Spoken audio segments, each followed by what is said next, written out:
Okay, so let's take a look at how you can add chart widget to Einstein Analytics dashboard. So what we'll do is log into developer account of Einstein Analytics, then we click on app launcher and open Analytics Studio.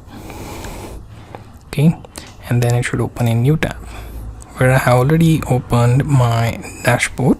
Okay, as you can see, it is empty, and here I wish to drag and drop this chart icon. Okay, now here you see you can extend it as much as you want based on this grid. Then you can create a query for it. Click on that and it will currently open as default count of rows. Okay, now here I wish to create, let's say, my chart. Okay, this is the name of my query and also name of my chart. Now here I wish to create bars for, let's say,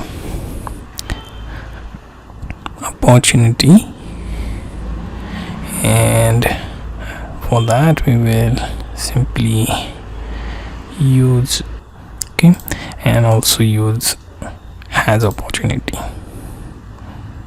Okay, then we can also use user type. So we have here first name and has opportunity and opportunity name.